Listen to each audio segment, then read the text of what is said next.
그래서 이제 6월 5일 날 발매됐던 이 모래알갱이는 그러면 이 탑5 중에 어느 정도 위치를 차지했을까? 이게 좀 궁금하잖아요. 역시 임영웅 씨의 역할들을 충분히 해줬다.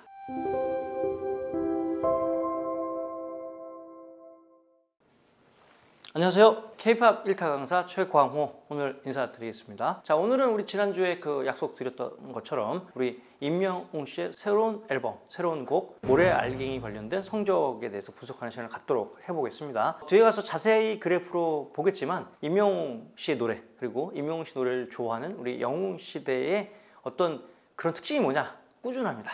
그리고 항상 한결같다. 뭐 이런 내용들을 요약해서 말씀드릴 수 있을 것 같습니다. 그래서 오늘은 하나하나 그 그래프가 어떤 의미가 있는지 자세히 살펴보도록 하겠습니다. 모래알갱이 올해 6월 5일 날 발매가 됐습니다. 지금도 차트 이제 순위권에 계속 있고 앞으로도 계속 있을 것 같은 생각이 확실하게 들어요. 요 모래알갱이는 다른 노래의 비교보다는 임영웅 씨 노래 안에서 어떠한 의미가 있는지 어떠한 성적을 거두고 있는지 저희가 설명을 좀 드리도록 하겠습니다. 그에 앞서서 임영웅 씨가 어떤 노래들이 가장 사랑을 받았는지 그걸 구체적으로 다시 한번 복귀하는 시간을 갖도록 하겠습니다. 뭐 저번 시간에도 말씀드렸지만 간략하게 짚고 넘어가겠습니다. 최근 2년간 누적 유니크 리스너 탑5입니다. 데일리로 매일매일 청취자 수를 더해서 그 평균치가 가장 높은 곡이 어떻게 되느냐, 이제 이걸 저희가 좀 분석을 해봤더니 1위는 여기 나왔지만 이제 사랑은 늘 도망가, 우리가 알고 있는 그 노래죠. 그 다음에 두 번째는 이제 나만 믿어요였고, 그 다음에 3위는 우리들의 블루스, 4위는 다시 만날 수 있을까였고, 그리고 탑5의 영예의 5위 곡은 뭐야? 무지개였어요. 이렇게 5곡이에요. 그러니까 수많은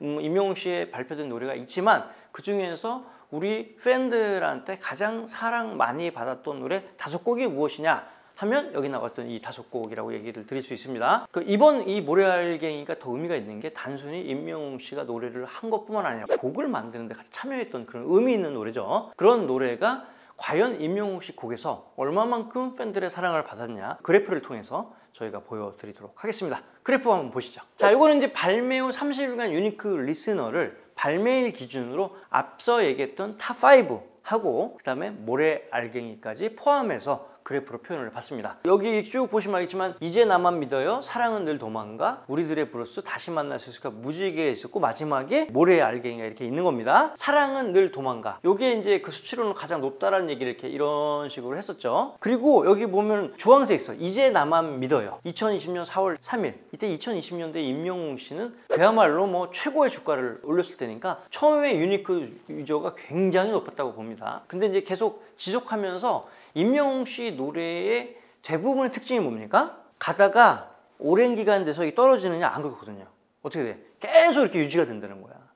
대부분 유명 가수들도 타이틀곡이랑 타이틀곡이 아닌 곡의 이 간격차는 굉장히 큽니다. 타이틀곡은 굉장히 높게 형성이 되어 있는데 타이틀이 아닌 곡은 낮게 형성이 되어 있죠. 근데 임영웅 씨 노래는 이렇게 중간 부분에 이렇게 고루고루 유니크 유저가 분포된 이유가 뭘까요? 그건 뭐냐? 타이틀곡이든 아니든 노래가 굉장히 들을만하다. 모든 노래가 다 괜찮다. 그렇지 않으면 이러한 그래프가 그리기 상당히 어려운 거죠. 어떠한 노래가 나와도 이런 식의 유니크 리스너들의 분포를 계속 보여준다는 거는 그 가수가 가지는 어떤 역량 뿐만 아니라 이 음악이 갖고 있는 힘, 이 두 가지가 결합돼야만 이런 지속적인 그래프를 계속 그릴 수 있다. 이렇게 좀 말씀드릴 수 있을 것 같습니다. 그래서 이 그래프들이 처음에 시작점이 약간 다를 수 있고 그 다음에 가다 보면 약간의 그레이드 차이는 분명히 있지만 어때요? 꾸준히 계속 유지한다는 거에 변함이 없다. 뭐 떨어지고 있는 게 아니라 계속 둔다는 거죠. 그만큼 임영웅 씨의 노래에 어떤 중독된 사람들은 이걸 사실 끊을 수가 없는 거야. 그런 의미를 받아들일 수 있다라고 생각을 하면 됩니다. 그래서 이제 6월 5일 날 발매됐던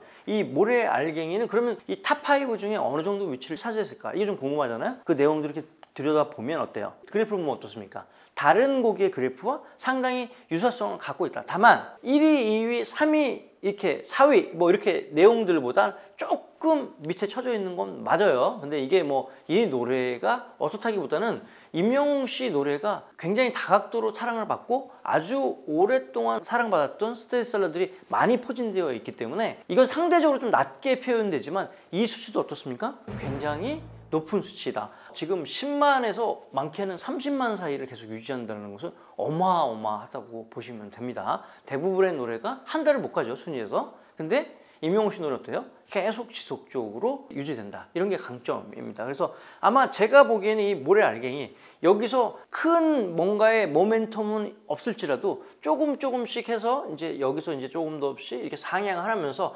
비슷한 그래프에서 만날 가능성이 높다. 이렇게 보시면 되는 거예요. 그래서 임영웅 씨 노래는 플레이리스트에 한 곡만 있지 않을 거다. 임영웅 씨 노래를 듣는 사람의 플레이리스트는 아마 임영웅 씨 노래로 가득 차 있을 거다 이런 생각이 좀 듭니다. 이 모래알갱이의 성적에 대해서는 조금 더 봐야 되겠지만 역시 임영웅 씨의 역할들을 충분히 해줬다. 그리고 이 음악들도 지금 대중들이 엄청 좋아할 수 있을 만큼의 여러 가지 요소를 갖고 좋은 성적을 내고 있다. 이렇게 말씀드릴 수 있을 것 같습니다. 아무쪼록 올해에도 임영웅 씨가 더 많은 팬들과의 소통과 만남의 시간들이 있었으면 좋겠고 저희도 기회가 되면 꼭 모실 수 있는 그런 계기가 됐으면 정말 좋겠네요. 자, 오늘 강의는 여기까지 하겠습니다. 감사합니다.